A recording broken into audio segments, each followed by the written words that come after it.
So welcome, everyone. Thank you for joining us. My name is Mike Rasweiler. I'm joining you remotely from NOFA, New Jersey. And you are here at the impact of climate change on pollinators, farming, and us with Melvin Gadd, a beekeeper from Drumlin Farm. Before we get started, I just want to give you a couple NOFA Mass presentation features. We are presenting this conference on land that was inhabited by the Nipmuc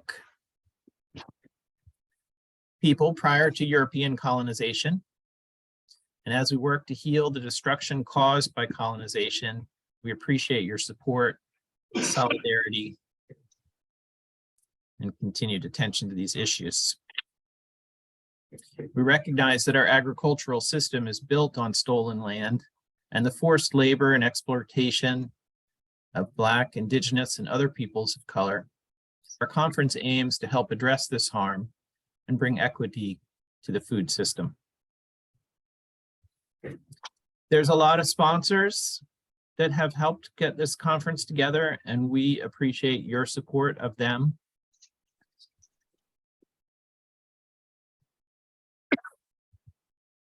And I also, if you haven't heard about the winter conference auction that's going on, I just want to bring that to your attention.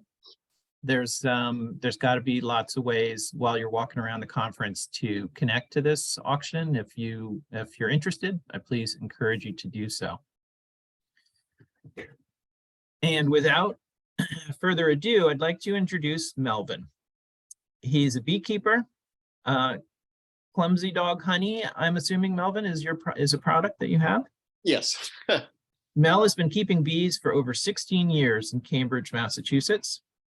Mel maintains over 20 hives, 3 at schools where he works with the 1st and 5th graders as beekeepers, 1 at a community garden sponsored by the First Church of Lincoln, and 16 hives at Mass Audubon, Drumlin Farm, and Wildlife Sanctuary in Lincoln, Mass.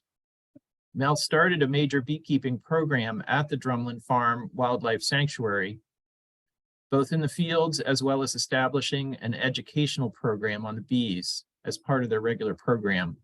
This includes a 5-week bee school where people learn how to keep bees. Mel has been involved with some of the non-traditional types of hives, which I'm sure we'll hear about. And he's been developing a number of different natural approaches to dealing with the problems of the bees, working towards a more sustainable approach to beekeeping in the region. Finally, Mel was named Beekeeper of the Year in 2017 by the Massachusetts Beekeepers Association. And I will stop sharing. So Mel, you can share and start your presentation. Okay, so let's, all right.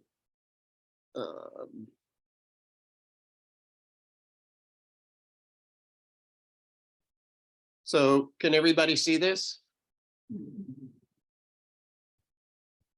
Yeah, we got some affirmation nods. You guys can see that it's showing up all right. We don't, Mel and I can't see. Yes. Great, thank you. All right. So thanks for the introduction. Again, I run a program for Mass Audubon. We actually now have bees at 3 different sanctuaries in the metropolitan Boston area. And we run a bee school. Drumlin Farm is not an organic farm, but it's a sustainable farm, non-chemical approach to farming. And so we do a natural approach to beekeeping. We do not use any chemicals on our hives at all. And we've done a lot of research and studies on natural approaches to dealing with some of the problems that bees have. And I'll talk a little bit about that during this talk, but this is really the main focus of this talk is to really talk about the impact of, oops, no. And this is just a summary of what I'm going to talk about. It's really to talk about the impact that climate change is having on our honeybees and other pollinators and its impact on us, including agricultural production and food supplies. There is a handout that's posted on the Winter Conference website with a lot of the information I'm going to mention and a lot of the sources and resources listed. So if people are interested, they can download that. So let me just get started. This is just a quick, brief little video about nature's matchmakers, and it just really talks about what bees and the other pollinators, how they work and how it functions, as a little background for some of you who may not know much about beekeeping or pollinating.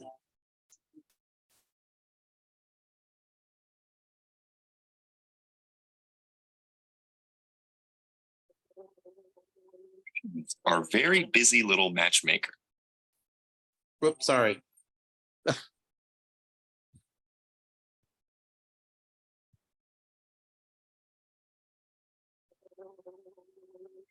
Are very busy little matchmakers, wingmen in every sense of the word. You see, the bees' side of the whole birds and the bees business is to help plants find mates and reproduce. In their work as pollinators, honeybees are integral to the production of nearly 1/3 of the food that we eat. And these bees, dutifully helping lonely plants have sex, aren't alone, but rather are part of a very complex network of matchmaking creatures, critical for the pollination of natural ecosystems and crops. Plants in many natural ecosystems need help to have sex. Like many of us, they're too busy to find a relationship. They have too much photosynthesis to do, and they can't find the time to evolve feet and walk to a singles bar. Those places are called meat markets for a reason, because plants can't walk. So they need matchmaker pollinators to transport their pollen grains to flowers of the same plant species, and they pay these pollinators with food. Today, around 170,000 plant species receive pollination services for more than 200,000 pollinator species. Pollinators include many species of bees, butterflies, moths, flies, wasps, beetles, even birds and bats, who together help pollinate many species of trees, shrubs, and other flowering plants. In return, flowering plants are an abundant and diverse food source for pollinators. For instance, fossil records suggest bees may have evolved from wasps that gave up hunting after they acquired a taste for nectar. Plant pollinator networks are everywhere. Ecologists record these networks in the field by observing which pollinators visit which plants, or by analyzing the identity of pollen loads on their bodies. Networks registered in these ways contain from 20 to 800 species. These networks show a repeated structure or architecture. Pollinators interact with plants in a very heterogeneous way. Most plants are specialists. They have only one or a few matchmakers. Meanwhile, only a few generalist plants hire a diverse team of matchmakers, getting visits from almost all the pollinators of the network. The same occurs with pollinators. Most are specialists that feed on only a few plant species, while a few pollinators, including the honeybee usually, are generalists, busily feeding from and matchmaking for almost all the plant species in that ecosystem. What's interesting is that specialists and generalists across both plants and pollinators sort themselves out in a particular pattern. Most pollinator networks for which we have data are nested. In a nested network, specialists tend to interact more with generalists than with other specialists. This is because if you're a specialist plant and your only matchmaker also specializes on you as its only food source, you're each more vulnerable to extinction. So you're better off specializing on a generalist pollinator that has other sources of food to ensure its persistence in bad years. The same goes if you're a specialist pollinator. You're better off in the long run specializing on a generalist plant that gets pollinated by other species in times when you're not around to help. Finally, in addition to nestedness, the networks are usually modular. This means that the species in a network are compartmentalized into modules of plants and animals that interact more with each other than with species in other modules. Think of them like social cliques. A plant or pollinator dying off will affect the species in its module, but those effects will be less severe on the rest of the network. Why is all that important? Because plant pollinator network structure affects the stability of ecosystems. Heterogeneous distribution, nestedness, and modularity enable networks to better prevent and respond to extinctions. That's critical because nature is never static. Some species may not show up every year. Plants flower at different times. Pollinators mature on varying schedules. Generalist pollinators have to adapt their preferences depending on who's flowering when. So from one flowering season to the next, the participants and patterns of matchmaking can drastically change. With all those variables, you can understand the importance of generalist pollinators like bees to the stability of not only a crop harvest, but the entire network of plants and pollinators we see in nature and rely on for life. Next time you see a bee fly by, remember that it belongs to a complex network of matchmakers, critical to the love lives of plants all around you.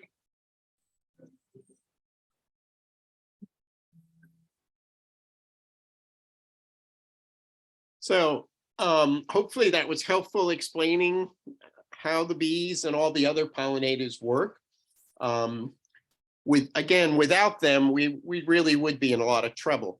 The only other thing I'm going to say about honeybees is they are not native to this country. They were actually brought here by the Pilgrims on the ships way back when.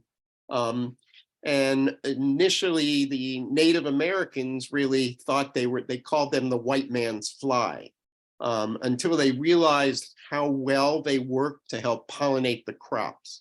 Honeybees are generally the only grouping of at least the bees that we're able to help raise and manage. Though honeybees, native bees are much better pollinators than the honeybees. Native bees usually pollinate at a rate of somewhere between 80 and 90%, where honeybees generally will pollinate somewhere between 60 and 70%. But it's generally because native bees tend to be specialists. So if I said to you there was a blueberry bee, you would the obvious answer would be they pollinate blueberries. There are things called squash bees that pollinate different types of squash, whereas honeybees will pollinate almost everything out there. Okay, so we'll move along. This is just one more quick video. The Western or bees. European honeybee pollinates 3/4 of the fruits, veggies, and nuts that we eat. We'd be in trouble without it. Of course, there's a reason we don't call them zucchini bees, almond bees, or apple bees. They also give us honey. One healthy hive will make and consume more than 50 kilograms of honey in a single year. And that takes a lot of work. Honey is made from nectar, but it doesn't come out of flowers as that golden sticky stuff. But after finding a suitable food source, bees dive in head first, using their long, specially adapted tongues to slurp up tiny sips of nectar into one of two stomachs. A single bee might have to drink from more than 1,000 flowers to fill its honey stomach, which can weigh as much as the bee itself when full of nectar. Now, on the way back to the hive, digestive enzymes are already working to turn that nectar into sweet gold. When she returns to the hive, the forager bee will vomit the nectar into the mouth of another worker, and that bee will vomit it into another bee's mouth, and so on. This game of regurgitation telephone is an important part of the honey making process, since each bee adds more digestive enzymes to turn long chains of complex sugars in the raw nectar into simple monosaccharides like fructose and glucose. Now at this point, the nectar is still pretty watery, so the bees beat their wings and create an air current inside the hive to evaporate and thicken the nectar, finally capping the cell with beeswax so the enzyme-rich bee barf can complete its transformation into honey. Because of its low water content and acidic pH, honey isn't a very inviting place for bacteria or yeast spoilage. It has an incredibly long shelf life in the hive or in your pantry. Honey has even been found in Egyptian tombs dating back thousands of years, pretty much unspoiled. Although I wouldn't personally eat it, just in case. For 1 pound of honey, tens of thousands of foraging bees will together fly more than 3 times around the world and visit up to 8 million flowers. That takes teamwork and organization. And although they can't talk, they do communicate with body language. Foragers dance to tell other bees where to find food. A circle dance means flowers are pretty close to the hive, but for food that's farther away, they get their waggle on. The waggle dance of the honeybee was first decoded by Carl von Frisch, and it's definitely one of the coolest examples of animal communication in nature. First, the bee walks in a straight line, wagging its body back and forth and vibrating its wings, before repeating in a figure 8. Now, whatever angle the bee walks while waggling tells the other bees what direction to go. If it's straight up the line of the honeycombs, then the food is in the direction of the sun. If the dance is pointed to the left or the right, the other bees know to fly at that angle relative to the sun. The longer the waggle, the farther away the food is. And the better the food, the more excited the bee shakes its body. If that's not amazing enough, even if they can't see the sun itself, they can infer where it is and the time of day by reading the polarization of light in the blue sky. A single bee is a pretty simple creature, but together they create highly complex and social societies. There's 3 main classes in a beehive: drones, workers, and queens. And when a new queen is born, she immediately runs around and kills her sisters because there can be only one. Now, during mating season, she'll fly to a distant hive to mate with several males and store away their sperm, which she'll use back at her home hive to lay more than 1,000 eggs a day throughout the rest of her life. Any unfertilized eggs, those that don't join up with sperm, will mature into male drones, which means they only have 1 set of chromosomes. But fertilized eggs are all genetically female. They're destined to become either queens or workers. Now, queens do the egg laying, of course, but worker bees are the backbone of the beehive. So what makes most females become workers while just one wears the hive crown? A baby bee's diet activates genetic programming that shifts its entire destiny. Every bee larva is initially fed a nutrient-rich food called royal jelly. But after a few days, worker bee babies are switched to a mixture of pollen and honey called bee bread. But queens eat royal jelly their whole life, even as adults. Scientists used to think it was just royal jelly that put queens on the throne, but just last year, they discovered one chemical in bee bread, the food that queens don't get, that keeps worker bees sterile. Being a queen seems to be just as much about what bees don't eat as what they do. Making honey is insect farming on its grandest scale, with intricate societies cooperating to make a food fit for bear tummies big and small, with the pleasant side effect of pollinating most of the world's flowering plants. I'd say it's a pretty sweet deal. Stay curious. Hey guys. So what is climate change and its impact on our pollinators and our food sources? So it's a broad term that encompasses several variables, including changes in rainfall, daily temperature patterns, and increased frequency and intensity of extreme weather events. What's going on in California right now is a perfect example of where they're getting so much rain and the types of rainstorms and flooding that they're having, on top of the 5 to 6 years of droughts that they have. These environmental changes are profoundly disruptive to both the natural and managed ecosystems, with implications for a broad scope of economic sectors relevant to our health and our food security, including agriculture, fisheries, forest management, and urban development. The value that pollinators provide to agriculture in the world, as you can see it up on this slide. And this is based on studies that were done by Cornell. In America itself, this is the value of the pollinators towards our agriculture. So you can understand that if our pollinators disappear, bees and native pollinators and the other pollinators out there like birds, butterflies, hummingbirds, bats, you can see the negative impact that will have. Climate change, and what this chart shows, is that climate change is affecting the insects, it's affecting their mortality, their growth rates, and the quality of the host plants. And that moves down through the system, and it affects how much pollination is done, how plants are changing, the pollination rates are disappearing, and it in effect affects our food sources. So climate change is a change in the usual weather, rainfall, temperature, seasonality, and extreme weather events.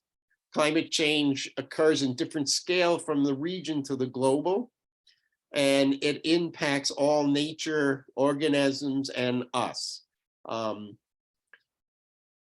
people in New England, we know that the past number of years our summers have been hotter. Last summer we had a lot less rain, and our winters are warmer. I mean, it was 65 degrees the other day. The last 3 years we've had 60-degree weather at around the holidays, and this has a real negative effect on our pollinators. Everybody thinks the weather is warmer, so the bees or other pollinators are doing really well, and it's really the reverse. Scientifically, the greenhouse effects that are happening and the effects of all the CO2 gases and other gases and their effect on our ozone layer is truly having a major effect. And as everybody has heard, if we don't get this under control, we're going to be in real trouble. So timing is everything when it comes to pollination. Basically, over the millions of years, bees and the other pollinators have been synchronized with all of our plant species. And that climate usually signals the start of blooming and mating for both the pollinators and the plants. And this timing of these events is called phenology. And it's a cue that when the plants are opening up and flowering, generally the pollinators have synchronized themselves to also be born at the same time so that we get a good level of pollination. The problem with climate change is that we're getting, especially up here, we're getting earlier springs so that the species that are dependent on these temperature cues are starting to bloom and leaf out much earlier than the pollinators are being born.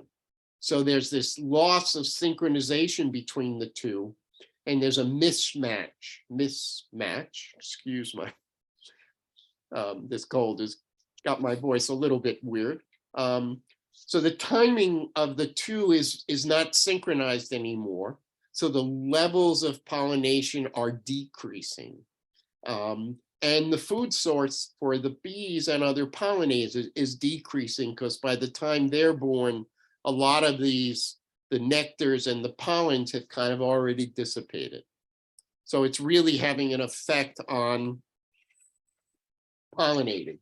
I'm going to skip this one. Well, no, maybe I won't. This is a study done by some researchers about the impacts of climate change. I captured a Bombus opositus queen. She was crawling on the ground, and she actually looks like a new queen that was produced this year. And so it looks like the colonies are going sexual. The time is 11:24 in Marriage Meadow.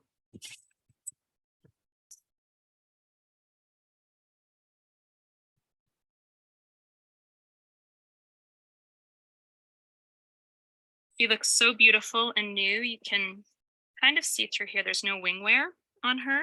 And so she looks like a brand new individual. And then we just let her go.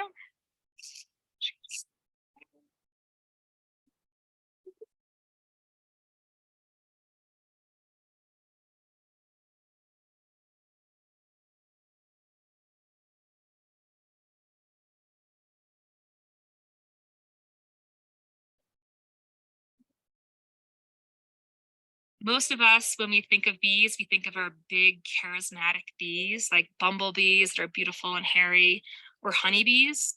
But there's 30,000 bee species at least globally, and those are extremely important as well. The general global estimate is that about 90% of our flowering plants require insects or other types of animals to transfer pollen.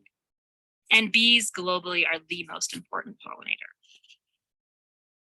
All of our favorite fruits require pollination: apples, blueberries, raspberries, strawberries.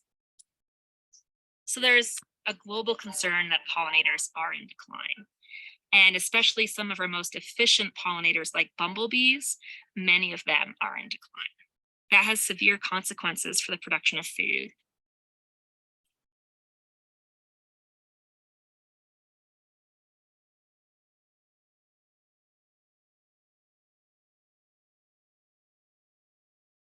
So one of the ways that climate change could be affecting bee populations is by altering their phenology. And so phenology is the timing of when something occurs. With climate change, we're seeing earlier snowmelt timing. What that means is when the snow melts earlier, flowers are going to emerge earlier and they're going to bloom earlier. What we don't really understand is whether the bees are also going to follow suit. Plants need the bees to transfer pollen from one flower to the next. Bees need the plants because they want to eat the nectar and the pollen.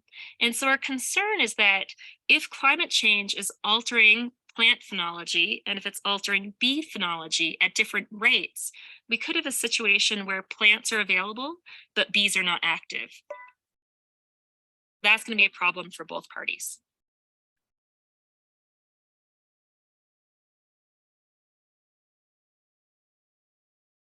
We've pinned about 4,500 bees so far this year. And so far in the entire project, I think we're on, what is it? Oh, we're on 25,000. Yeah, a lot of pinning, a lot of bees. In most of the research that's been done on phenology, a lot of it has been comparing historical records to contemporary records. What has happened? We're asking or trying to project what's going to happen in the future. We have plots where we go in April or May and we actually shovel the snow. This plot right here, this is where we remove snow from. This yellow plant right here, Potentilla, it started blooming earlier, and so it reached peak bloom earlier. We're trying to force plants to flower earlier than they naturally would. But what we're not doing is manipulating the bees to fly at an earlier time period. And so we're trying to create a phenological mismatch between plants and pollinators. What we then ask is, given that we've created that phenological change in the plants, do they experience any differences in terms of their interactions with pollinators? I'm going to go observe bees. Bombus appositus worker on Potentilla. Now it's flying. If our plants start to flower earlier and earlier, what impact is that going to have on flowering plants and their pollinators? Now it's flying and it's out of the plot. Our ultimate metric for how plants are doing are how many fruits they're making and how many seeds they're making. Once the fruits are ready, we go out and collect a subset of those fruits. We count them, and then we count the seeds in each fruit. So what we're saying with this climate change scenario is if plants flower at an earlier flowering time, but bees are not emerging at an earlier flowering time, will our flowering plants be in trouble?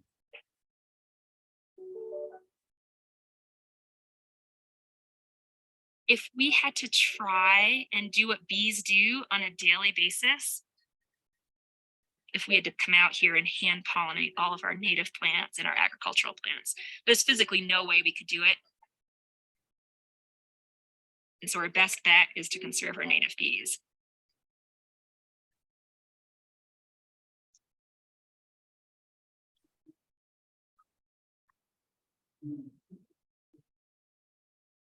So hopefully that really brings home the point about the changes that climate change are having on that synchronization between our plants and our bees. So in theory, as our winters are warmer and our plants start blooming earlier, and our bees and other pollinators aren't coming out as early, the rates of pollination, which means the rates of our production on our farms, will decrease over time unless we figure out a way to get that synchronization back. And there certainly are people working on that. So our bees are dying off, air pollution is affecting it, climate change. There are some problems with chemicals that none of our organic farmers are using, but some of the other farmers are using. The only thing I will say about organic fertilizers and pesticides is that not all organic products used in the fields are good for our pollinators. And I think you have to be really careful about what you're using. Even though it says organic, doesn't mean that it's not negative impacts on the pollinators. And there are a lot of publications, and in the resource list I give, that kind of spell out which of those products are good and which are bad. And a good example I can give you is next to Drumlin Farm, there's a private owner who has an organic garden that this outside landscaper does. And he was spraying, he wasn't really spraying at the proper times, but he was spraying with a lot of organic products. And we started noticing a number of kill-offs on some of our bees and some of the other pollinators in our fields.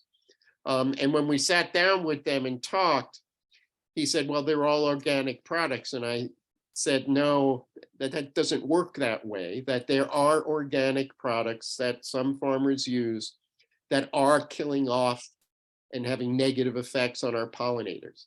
And we gave them a list of things that have been produced by some of the groups out there. So that you really have to be careful, because obviously as climate change is affecting us, all these other things kind of come together and negatively affect. Is it a real issue? Well, in China, which turns out to be the world's largest apple producer, which I never knew until I saw this slide, because of pollution and climate change and some of the chemicals that they've been using, they have lost a lot of their native bees and honeybees. And they are now out there pollinating, especially their apple trees, by hand. So could you imagine this happening on our farms? People out there with little brushes pollinating, right? I don't think that'll happen. So this is just a little graphic that kind of shows the impact that this is having. Failure for the plants to find mates because of the lack of pollinators at the time that they're blooming because of climate change. They're also unable to provide sensitive food sources for the pollinators. And there's this mismatch, especially in the early spring, because it's warmer and the pollinators' birth rates, in effect, have not followed suit with this earlier springtime. And the early season plants just are not able to sustain the pollinators with later season plants. So it really is a big problem. Honey production in the last 20 years has decreased. The amount produced by each colony is decreasing. The number of hives in this country are decreasing. More and more of the commercial beekeepers who are out there moving their, whoops, I don't know why it's moving ahead so quickly, use their hives across the country, the number of people doing that are decreasing because they're losing more and more of their bees.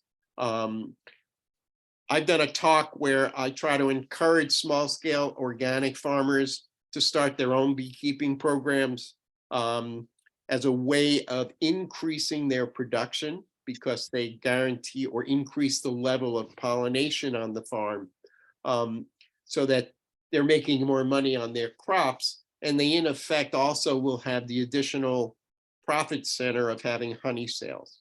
So if anybody is interested in that, you can contact me and I'm glad to share a copy of that. Agricultural crops and wild plants depend upon the honeybees and other pollinators. 30% of our agricultural crops are totally dependent on the bees for pollination. Without them, we lose those plants. 80%, 84% of cultivated plant species are dependent upon pollinators for seed production. And it provides biodiversity for the fertilization for flora plants. Honeybees are the most important pollinator. Again, they're not native to this country, but we are able to manage them, not always so well. And a lot of us are really trying to figure out how to deal with this issue of the climate change and just the whole calendar change with respect to climate, and how that impacts our pollinators. I've already talked about the value of pollinators with respect to our crops. This is just a typical hive with the bees hanging out. So, which may help pollinators survive climate change, monoculture or polyculture. As a lot of us know, a lot of the big farms now do monoculture, where they just clear everything out and do one crop. I call it clear-cut farming. It really has a negative effect on the pollinators. Even though pollinators, honeybees are brought in to do the pollination on those fields, the sustainability of that approach is really failing, because the bees, just like we don't like only eating one thing, the bees need more variety in their diet to sustain themselves. So that these clear-cut single crop farms are really negatively affecting the bees and weakening them. Average temperatures, and this deals with kind of Illinois, are really showing that they are increasing in the states, so that the Midwest or the Illinois area is now starting to be similar to the southern states with respect to temperatures in the summer. And that really does change the types of crops. One of the interesting studies that recently came out talked about the wine industry in France because of climate change and the increase in the temperature levels. Wine production in France is down because the plants are not surviving as well. And because climate is changing in England, England now is starting to become a fairly large wine producer, because the weather changes, the increase in the temperatures in England are kind of encouraging the wine industry. So it's really shifting the way things are done across the country. Again, honeybees are the chief pollinators, and they really provide a lot. So the bees are and the other pollinators are in the seed from habitat loss, climate change, and pesticides. And a lot of the chemicals that people are using just add to the problems that climate change is providing. The other problem with climate change, it's a two-edged sword. As the temperature increases, the number of negative pests that are out there are increasing. The higher temperatures are increasing the birth rates, in effect, of a lot of the negative insects that are out there that affect our crops. So in theory, people are using more pesticides, which again, you really have to study and research what pesticides are being used to treat the plants. This is just, as the earlier video showed, the three types of bees in a hive, the one queen in the middle, one queen only. The drones have one purpose and one purpose only, and that is to fly off and hook up with a virgin queen and inseminate her. And then the worker bees, which are all females, do all the work. They do everything. And they make all the decisions. The queen really only makes one decision, and that's whether or not an egg she lays is going to be fertilized, thereby becoming a female or a worker bee, or non-fertilized, thereby becoming a male bee or a drone.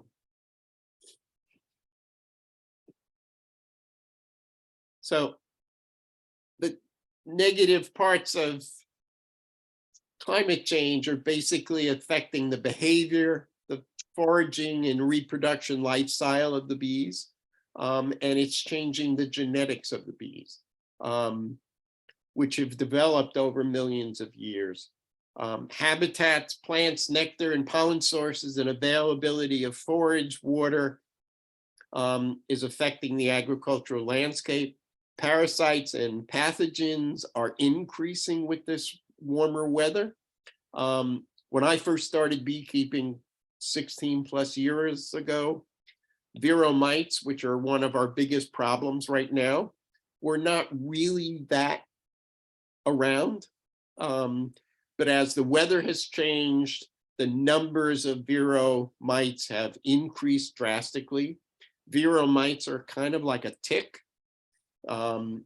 They basically will attach to the bees and other pollinators and suck out their fat, which weakens them, but they also inject viruses, just as ticks do to us.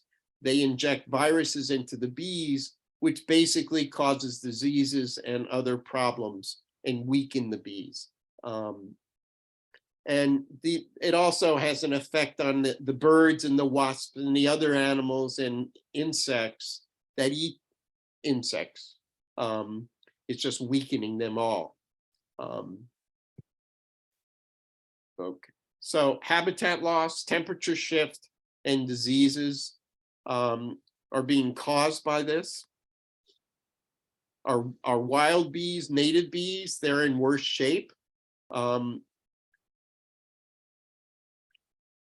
Again, landscape companies spray insecticides, and in one instance in Oregon, a landscape company sprayed for bugs and killed over 50,000 bumblebees.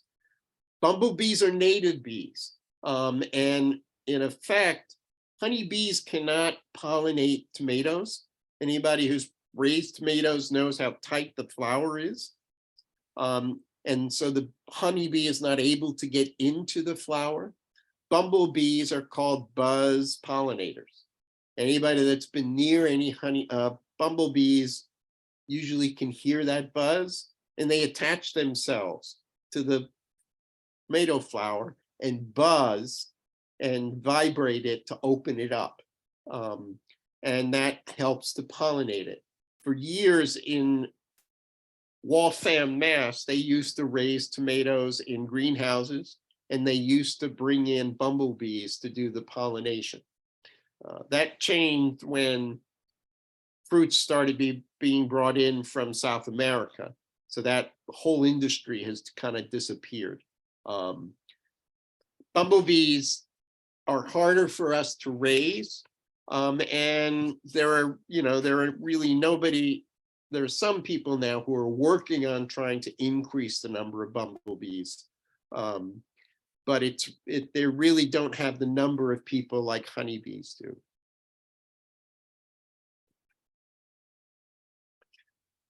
So the habitat range is shrinking because of climate change. There's a shift in the seasons. So again, the timing between when the pollinators are born and when the plants are coming has changed.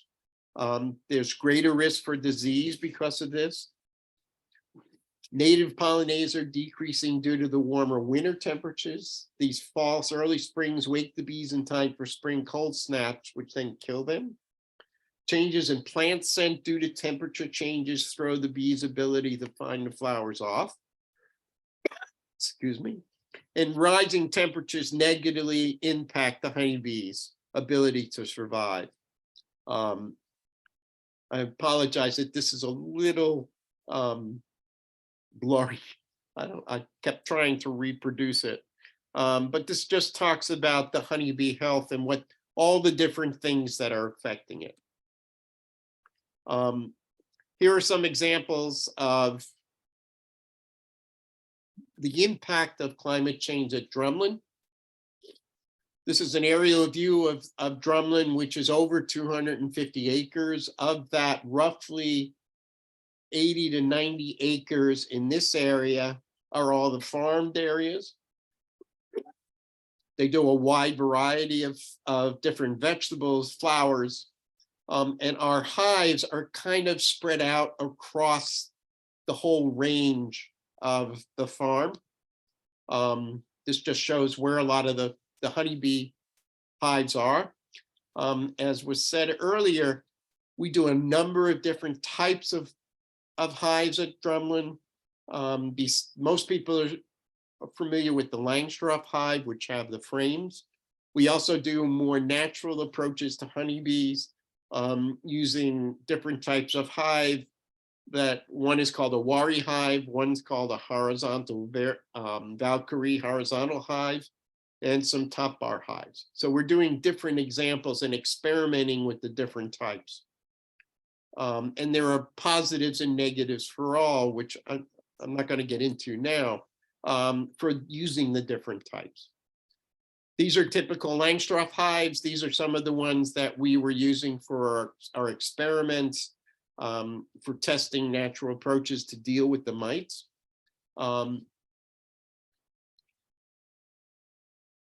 Again, most people think because we have warmer winters, our bees are doing better.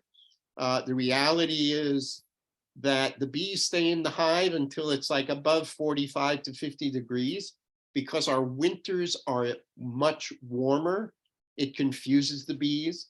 The warmer the winter is, the more the bees and other pollinators eat of their stored food. It used to be when we were teaching, we would say to people they needed to leave somewhere between 60 to 80 pounds of honey in a hive for the bees to get through the winter. Because of climate change now and the winters being warmer, meaning the bees are eating more. It's kind of reverse of us. When it's colder, some of us tend not to eat as much as in the warmer months.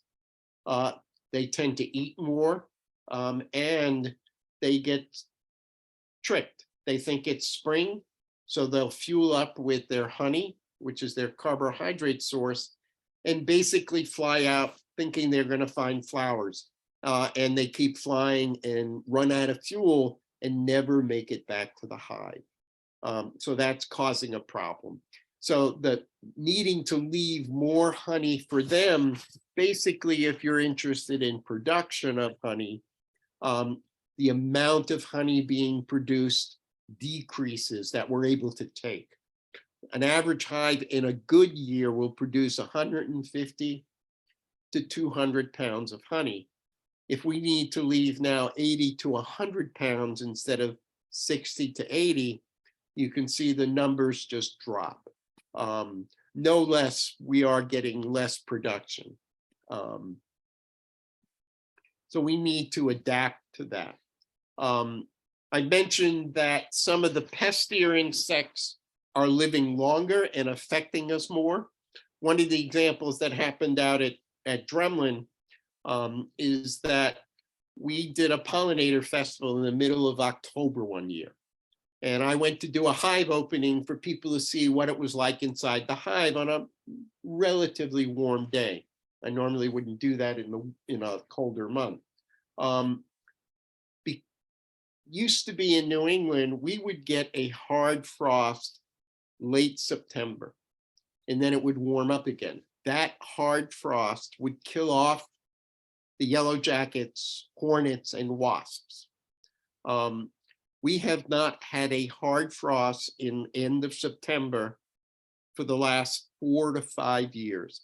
Most of the time in most of the parts of New England, we have been getting our hard frost in late October or early November. The impact that's had is on these, what I call negative insects, the yellow jackets, wasps, and hornets. their populations have exploded during this period. Now, during the year, they would be eating pollen and nectar.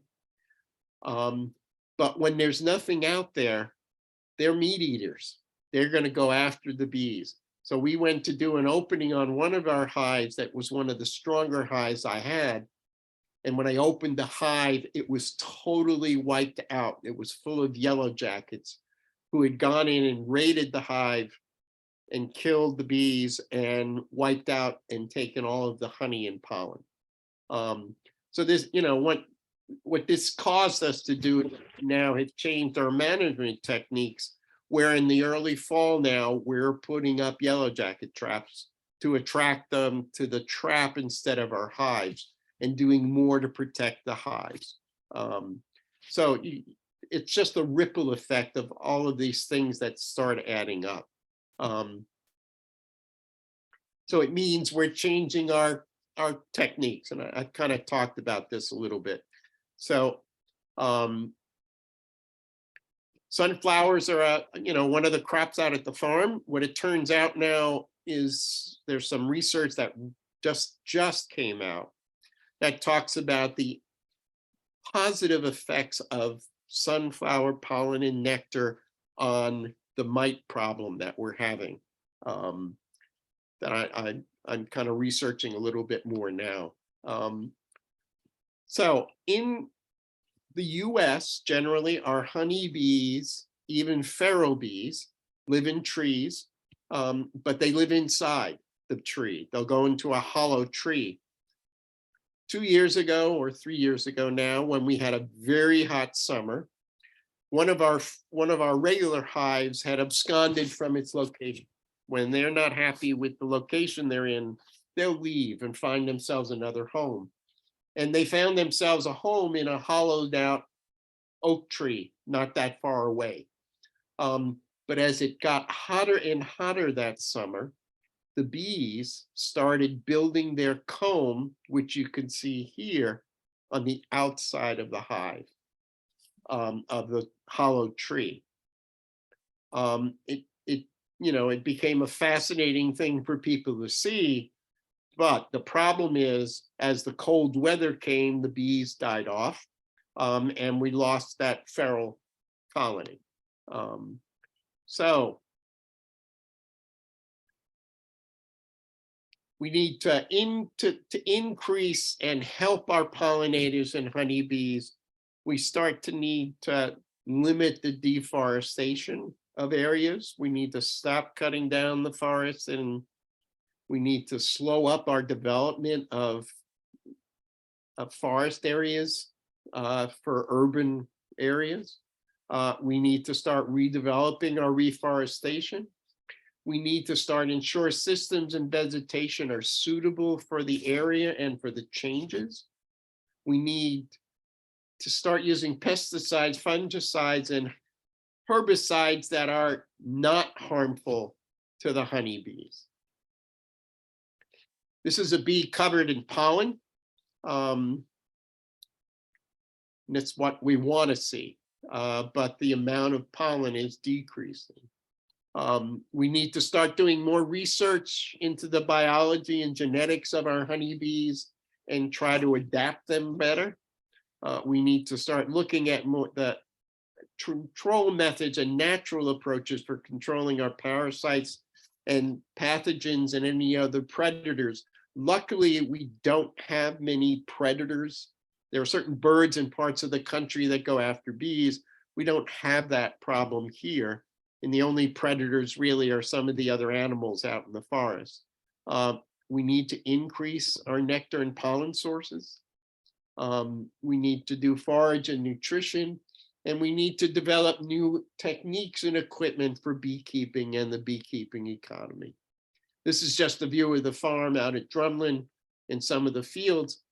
What's really great about there is they basically will plant a diversity of crops, including flowers, so that the honeybees and all the other pollinators have a diversity of food sources, which really will help in the long run. We need to raise awareness of the community about beekeeping. We need to help propagate more role of honeybees in beekeeping. We need to diversify away from some of the traditional beekeeping models. Some of the more natural approaches that we use at the farm with some of the different types of hives are kind of adding to that education.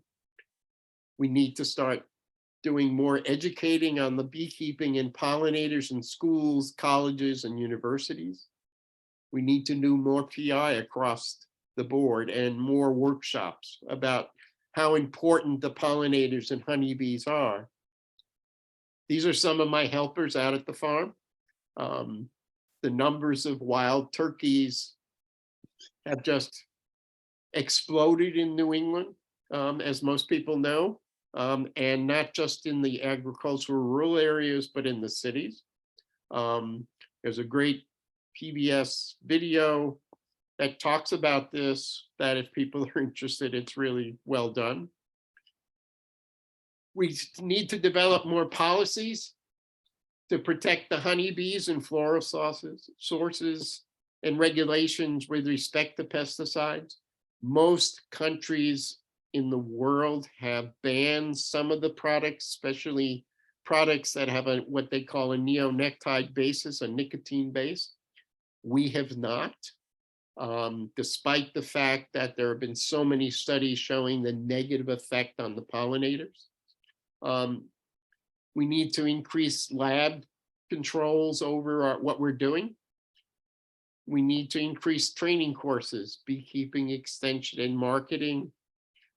We need more grants for research and development. We need to help more of the private organizations to help expand the numbers of beekeepers out there. There's a bee kind of doing its thing. Farmers need to start to understand what the importance of the honeybees and other pollinators, and they need to abide by the rules of good beekeeping practices and pesticide guidance by manufacturers. We need to basically do more studies across the board internationally, which are starting to be done. Again, another view of our drumlin farm with the variety of plants. And this will be the result if we don't start to protect our farms and pollinators and figure out how to adapt to this climate change.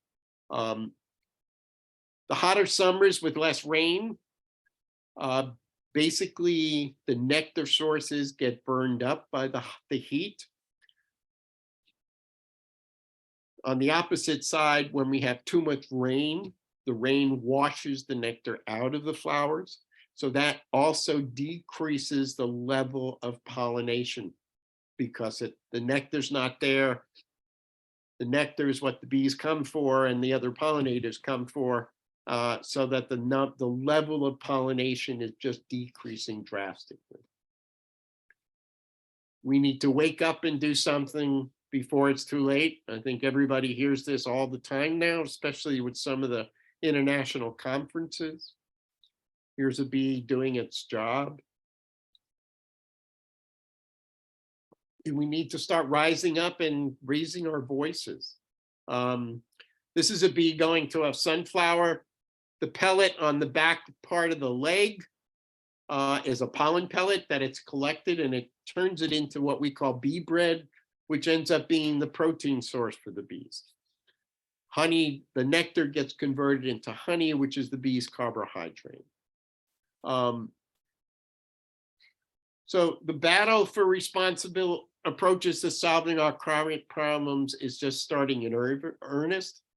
The young people of the world are standing up much more quickly than our generations, who allowed this to occur under our leadership, and are advocating for real solutions and change to ensure that future generations will be able to survive our planet. In my generation, when we rose up and raised our voices about the Vietnam War and the Civil Rights Movement, it made major changes. The youth today are rising up and raising their voices about the issues of climate change because they know the negative impact it'll have on their future generations. And there are many examples of this. Drumlin has a youth justice climate change. They run a summit every year, and they're running programs at schools and across the state related to climate change, getting people involved. This just talks about, some of the things they've done. This is during one of the climate programs that they ran, and they're going around doing educating. Everybody knows about Greta Thunberg and how she's leading marches to push the world to start dealing with the issue. It's not going to affect us or my generation, but their generation is going to have a real negative effect if we don't start doing something. Luckily, the kids are really starting to push. I just love this slide. It just talks that if they die off, they're going to take us with us eventually. Some of the work we've been doing out at the farm with natural approaches deals with mushrooms and fungus based on work done by a guy named Paul Stamets, who's a mycologist. He went in his backyard one day and saw water collected in the fungus and the mushrooms in the yard, and it was covered with bees. And he started some research with an entomologist and started creating mushroom extracts that they're treating their bees with. We started doing the same thing out at the farm. Oops, I didn't mean to do that yet. And so we're using mushroom extracts or mushroom teas to treat our bees for some of the viruses that the mites cause. That in combination with some other approaches that we're doing have really knocked down the mite problem we're having at the farm.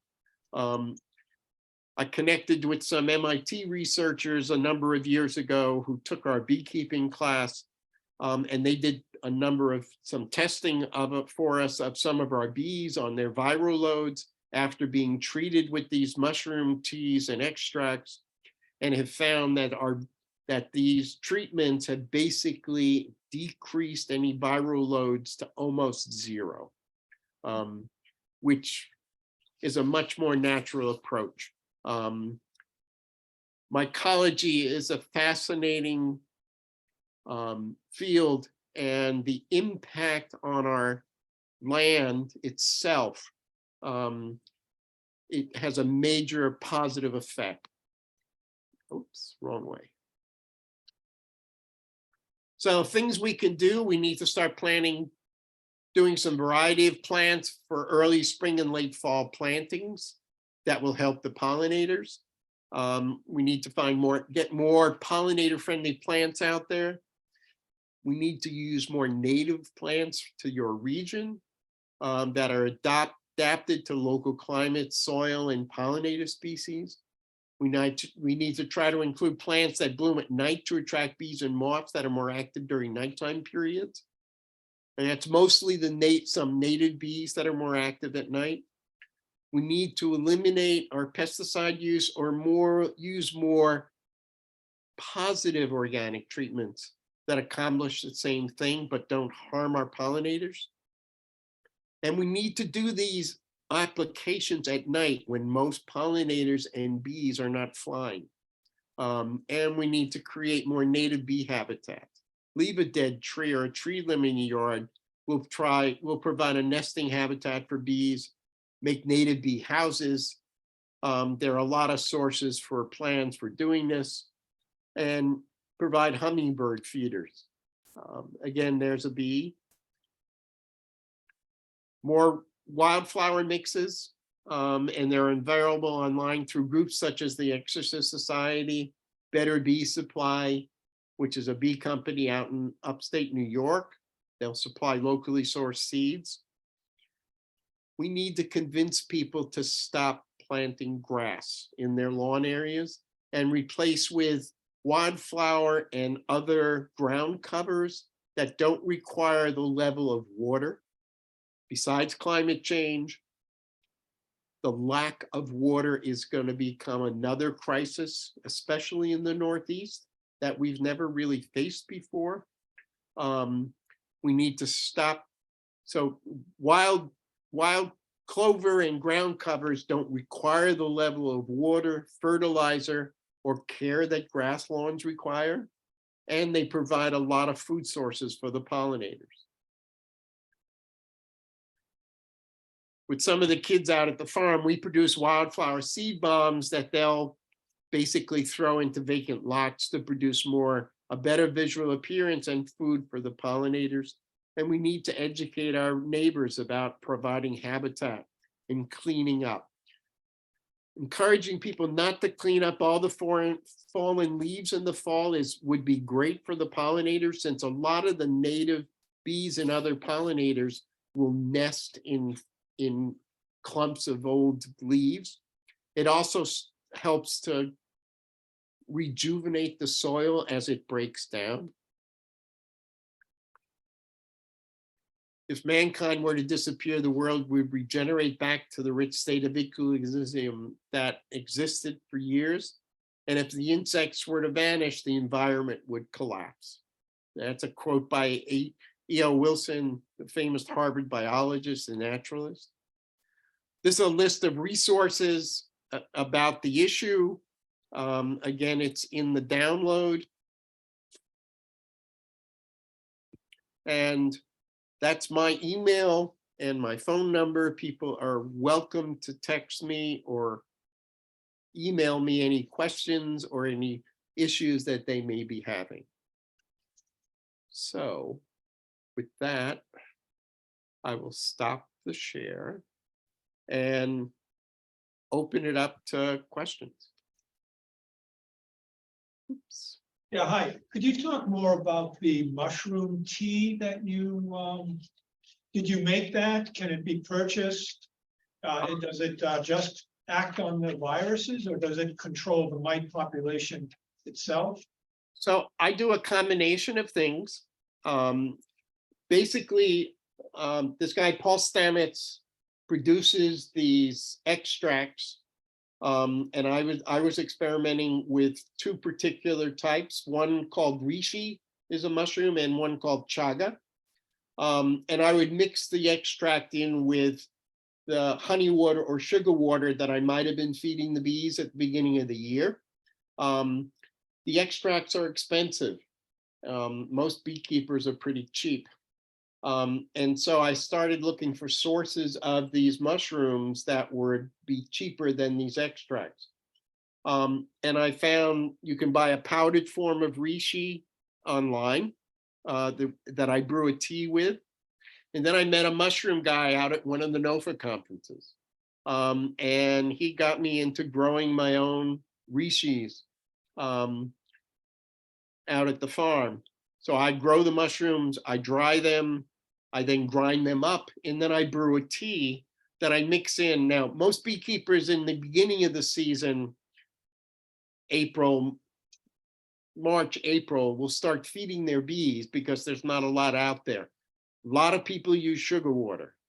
I don't particularly like using sugar water, so I will keep honey that I've collected from my hives and feed that back to the bees, mixed in with this mushroom tea mixture. I also will, every time I go into the hive during the season, I will spray the bees with a mixture of this honey water and mushroom tea. Any chance I get to get the bees to start licking and absorbing in this mushroom mixture, the better. I also, when it's really hot and I'm putting additional water sources out for them, I will mix this mushroom tea mixture in. Now, I do it prophylactically. I do test for mites periodically, but I assume I just start using the mushroom mixture right away. I don't wait to see if I have a mite problem. So again, I'm doing it prophylactically. And any chance I get to give them that mixture, I will do it.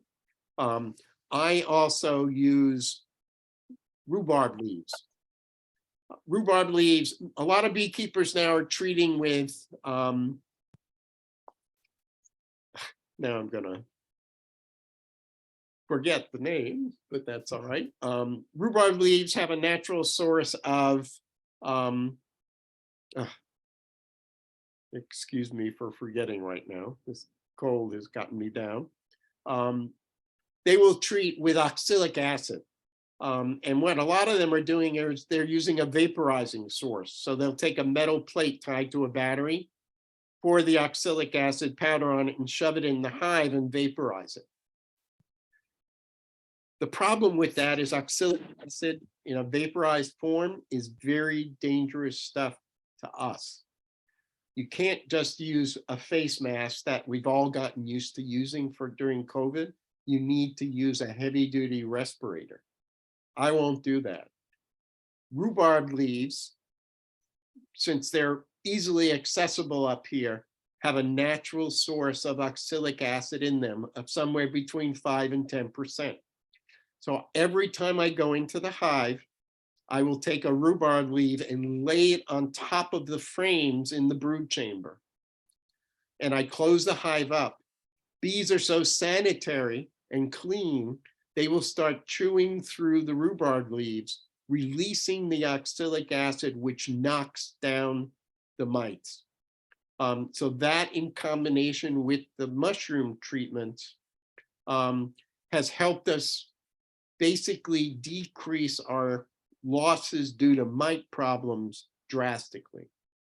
So I do that combination of the two.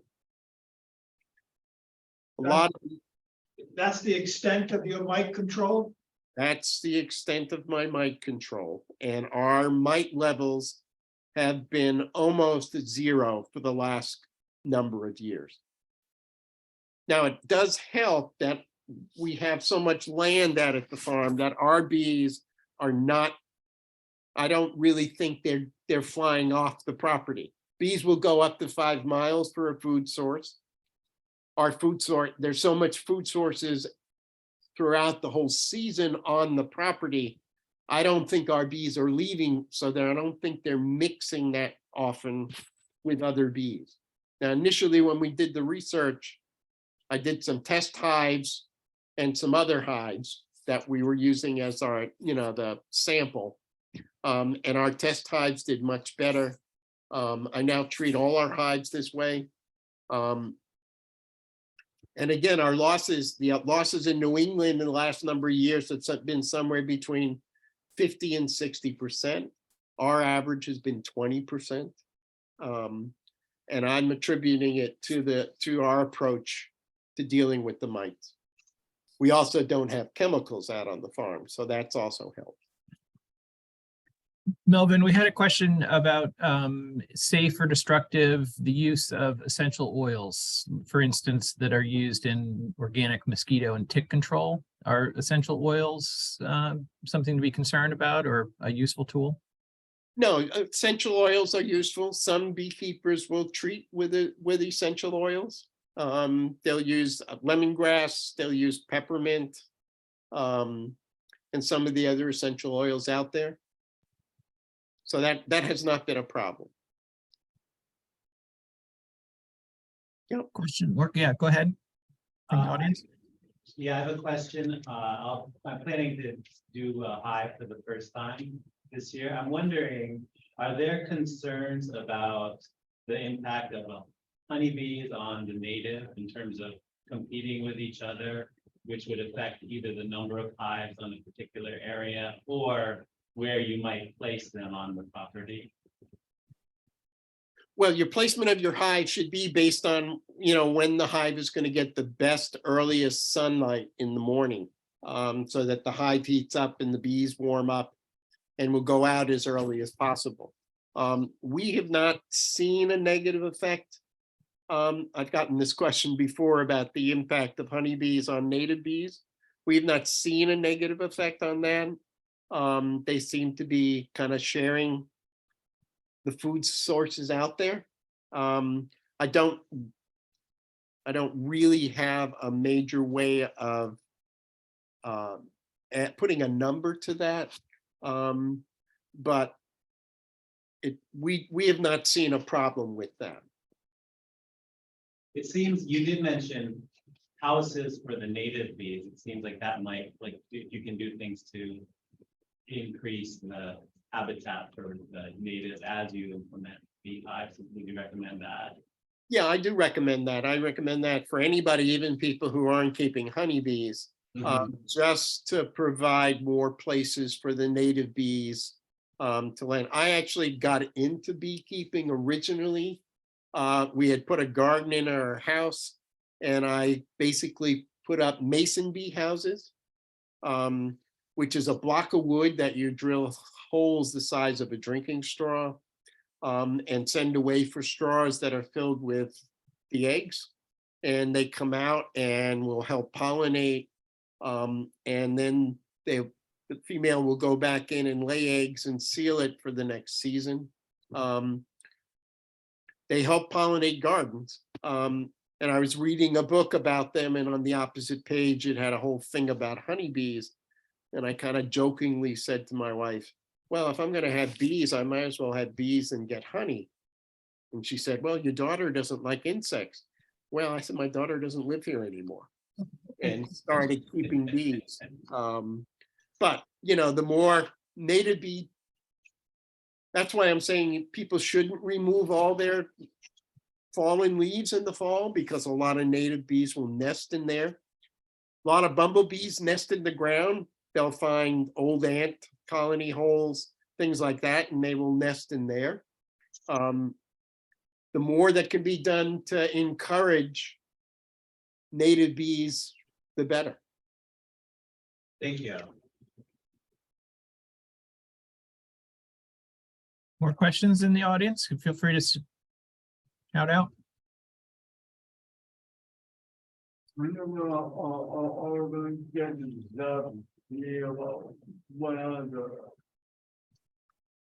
Could you repeat that? I'm sorry.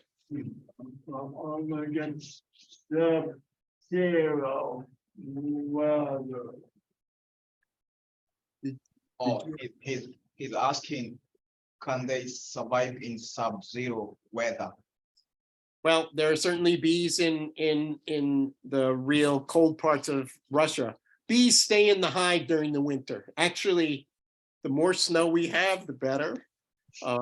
If the hives are engulfed in snow, as long as there's a ventilation system that works in the hive, the snow helps to insulate them.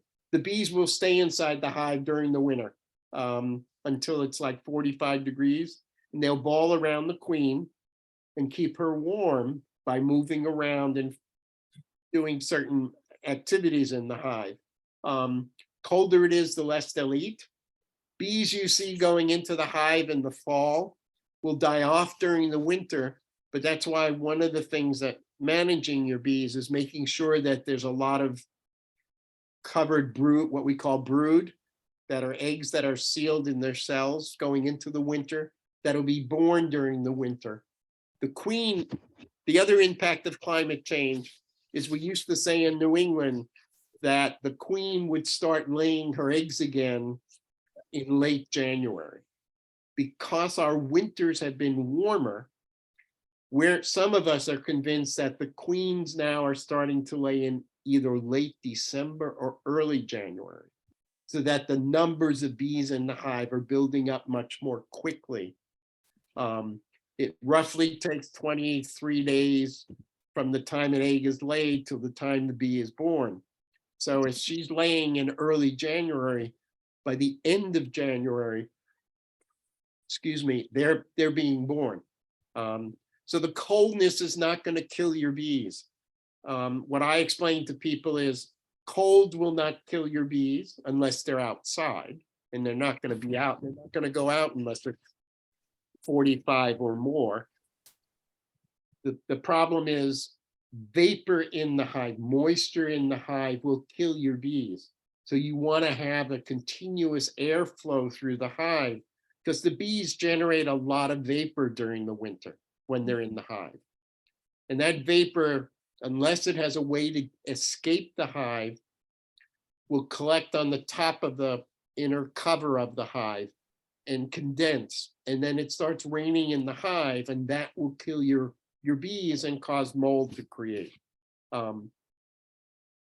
So there are techniques for guaranteeing that you're wicking that vapor off, and there are just different approaches for doing that. Thank you.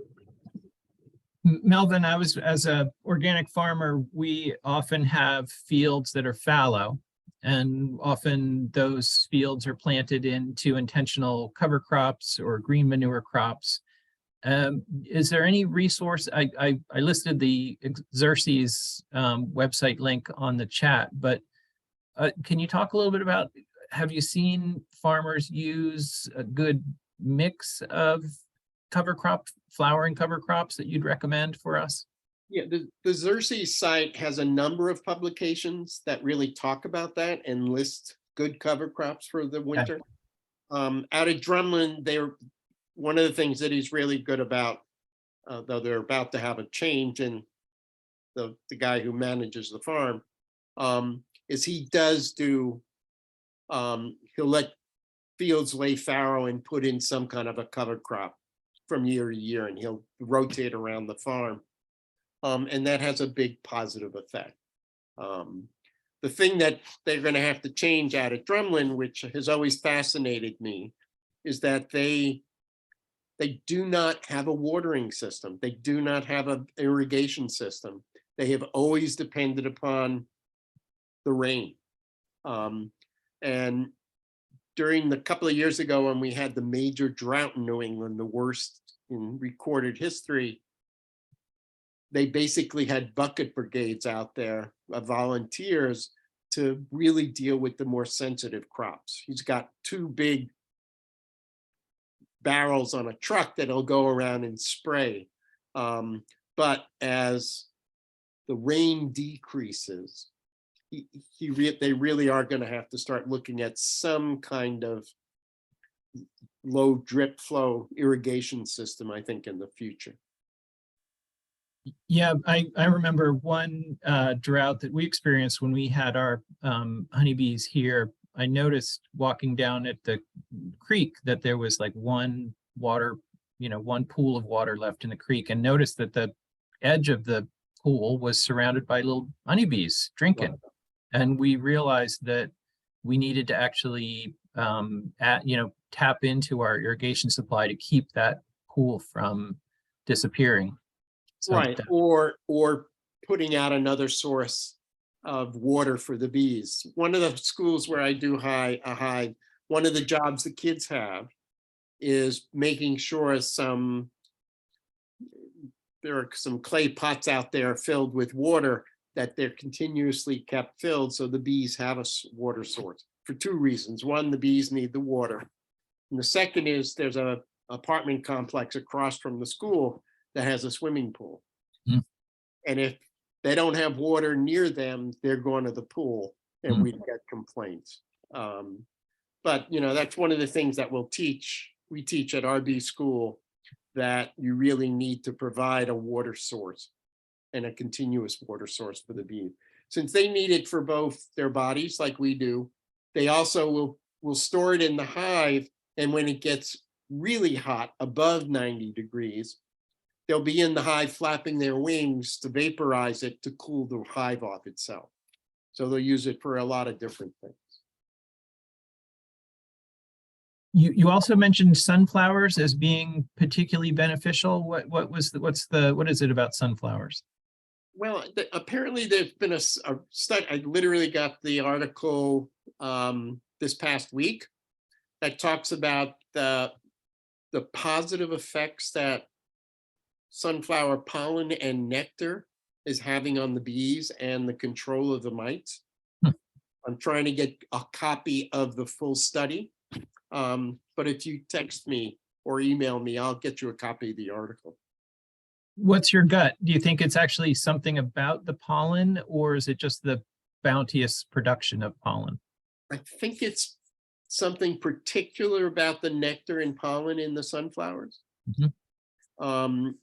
They grow a lot of sunflowers out at the farm, and the bees are always covering it, as are the other pollinators. So hopefully that's the case. I know this guy, Paul Stamets, from, I think it's called Fungi Inc. or something, is supposed to be coming out with a product for treating the bees, similar to what we're doing with the tea, that his studies have shown really have made the bees healthier. So there is a lot of research going on about more natural approaches out there. I've got a couple more questions, but I want anybody in the room and have any questions, feel free to shout them out. We're almost to the end of our time here. I just wanted to clarify again, because I'm planning on doing this with regards to the mushroom tea. Mr. Gadd said that he applies it whenever he can. Does that mean throughout the summer season, from spring to fall? Throughout the season. If you like, take my email and email me, and I will send you a handout on natural approaches that also talks about the tea and explains what we do. So again, when you feed your bees when you first start, whether you're using sugar water or whatever, mix the tea in with it. The second part is when I add additional water sources near the hive, I put some of the mushroom mixture in it, the tea mixture. When I go into my hive, whether I'm using smoke or not, and you know, there's two sides to this coin. Some people like using smoke, some of us don't. I use smoke at certain times, but often I don't use smoke.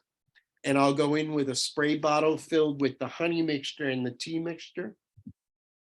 And I'll spray the inside of the hive and the bees. And again, because they're so neat and clean, I kid with kids when I teach, I say, just like you keep your rooms clean, they keep their hive clean. They will start licking and ingesting the sugar water with the mushroom mixture. And so they're ingesting it. So every time I go into the hive for an inspection, again, even if I'm using smoke, I'll also spray them with the misting bottle, just so I know that they're getting that into their systems.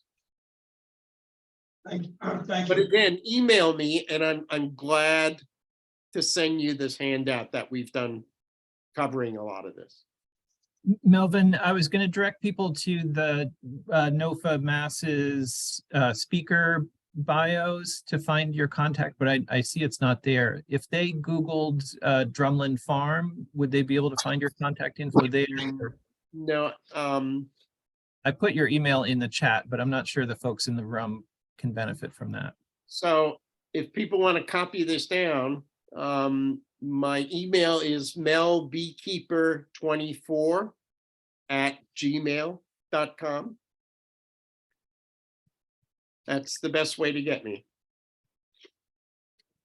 You mentioned the turkeys are you like the turkeys. What, do they do something related to the bees or? No, what? no, they just, every time I'm out in the field around the hives, they appear. Okay. And So just buddies. they'll follow you around. The only time I don't like them following me is during mating season, because the males get pretty aggressive. Yeah. And they have not seemed to bother the hives. We have not had a bear problem yet.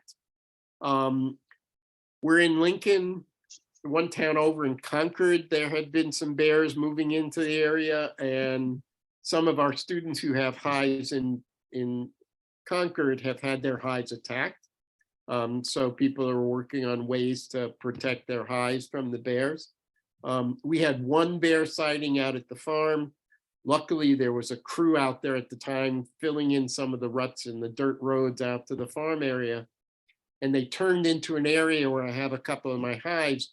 There was either Mama or Papa Bear in the early spring headed for the hive. And when the truck turned in, it ran off, and we have not had another problem. My biggest problem with respect to vandalism, not bears, is teenagers.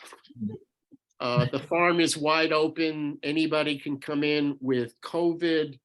with the kids being locked up for so long, they're out there, you know, we were all teenagers, and I'm sure a lot of us were out places drinking. The kids are out in the farm in some of the more unsecure areas drinking. They think it's funny to go tip over a hive or open the hive. People would call me and say, oh, couple of your hives had their tops off. They said it must have been the wind. I said it couldn't have been the wind because all my hives have a band strap on it. Hmm. The wind doesn't open the straps. Yeah. So, but otherwise, you know, luckily we have not had a bear problem. If I start having a bear problem, I'm going to be in trouble.